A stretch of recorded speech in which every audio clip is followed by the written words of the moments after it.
If talking about the problem at hand hasn't fixed the problem, it might not be your fault. I'm Dr. Arwen Podesta. I'm a functional integrative psychiatrist. I'm triple boarded in psychiatry, addiction medicine, and forensic psychiatry. If you or someone you love is stuck in recovery despite therapy, meetings, or medications, there might be a missing piece that many people haven't really thought about.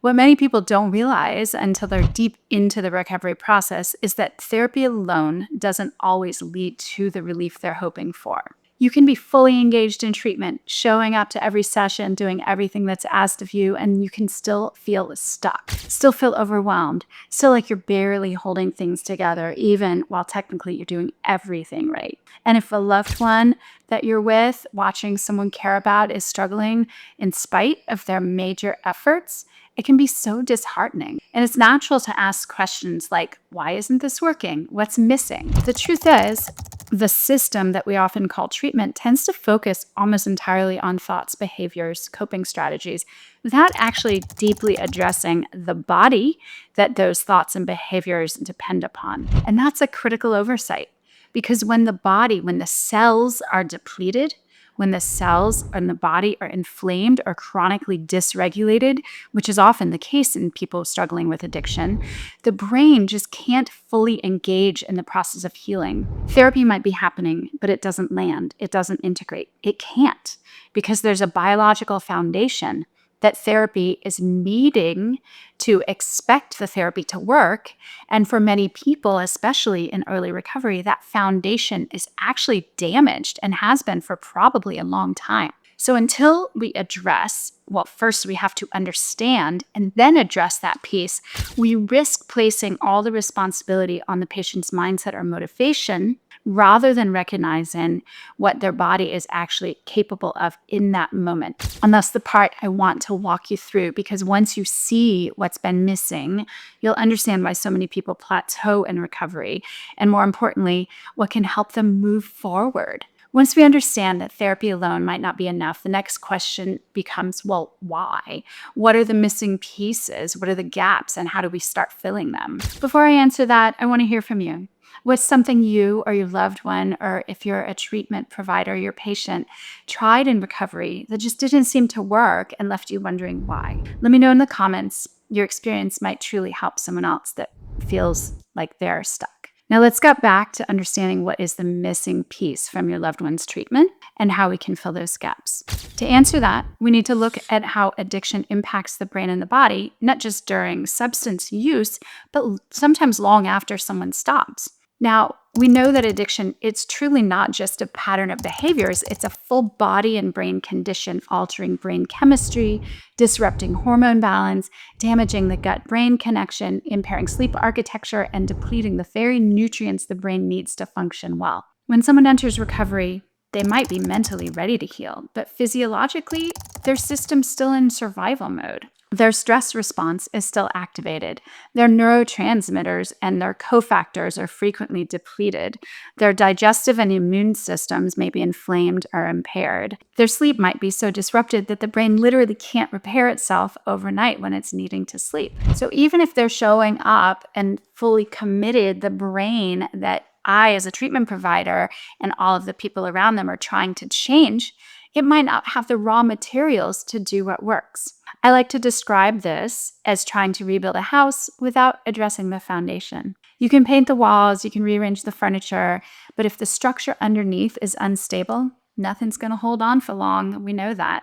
We also know from research and from thousands and thousands of patient outcomes that these biological factors directly affect how well someone can regulate emotion, can manage craving, can make decisions, and retain insight from therapy. When those systems are still dysregulated and it feels like therapy just doesn't stick, that can leave patients, families, treatment providers, loved ones confused, discouraged, and sometimes even blaming themselves. But here's the shift.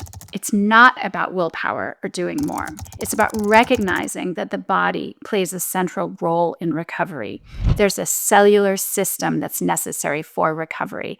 And until all of that is supported, real healing remains out of reach. What does that actually mean in practice? It means that recovery just can't be talk-based. It needs to be body-based, cellular-based. Whether you're in recovery yourself, walking along someone who is, or treating folks that are, there are simple questions, powerful questions you can start to ask. Questions that can completely shift the trajectory of healing. Start by asking, is the body, are the cells being supported to heal? Or why are we only focusing on the mind? Because when we work with the whole system, head to toe, inside out, the brain, the gut, the nervous system, the sleep cycle, that's when therapy begins to integrate. That's when the person in recovery stops just coping and starts truly stabilizing. For example, if someone still struggles with focus, with motivation, emotional regulation, or cravings are through the roof, it might not be a mindset issue. It might be cofactor depletion, poor sleep, a depleted gut, a brain that's still inflamed from years of stress and substance use. That's why I always encourage people to ask their care teams about getting blood work, things like nutrition, gut recovery, sleep quality. Ask whether there's support in place for anxiety, for depression, chronic pain, not just from a psychological lens, but a physiological one. And don't wait for sleep to improve on its own. Most people in early recovery struggle with sleep. Quality sleep is not a luxury in recovery. It is part of treatment. And it's when the brain begins to repair, when synapses regenerate, when resilience is actually built during sleep. Also, never underestimate the role of connection, connecting with others, feeling safe with others, being in supportive environments, experiencing real human closeness, safe closeness. All of that truly changes brain chemistry. It raises dopamine tone, it raises serotonin, it reduces relapse risk, it literally rewires the system towards safety and stability. So again, this isn't about doing more, it's about looking under the hood and doing what actually works. If someone is still struggling in recovery, it might not because they're doing it wrong. It might be because they haven't been given the kind of care their body truly needs. Before we wrap up, I want to leave you with a final reminder. Healing, it's definitely not linear. It doesn't unfold in neat, predictable steps. It's a process that requires time, requires patience, and the kind of support that is needed for each individual patient. For many people, recovery feels frustrating, not because they're failing, but because the approach that they have been given is incomplete. When we finally address the whole person, the mind, brain, body, cellular, biochemistry, things actually shift. Therapy starts to land, energy improves, stability is built. And those stuck points that once felt impossible to start, they actually loosen up. This isn't about replacing therapy. It's about giving therapy what it needs to actually work. I've seen this integrative approach change lives across countless treatment settings. If this resonated with you and you want to understand more about what's really happening beneath the surface of addiction and recovery, I encourage you to keep going. Watch the next video. Let's continue the journey together. Thank you for watching.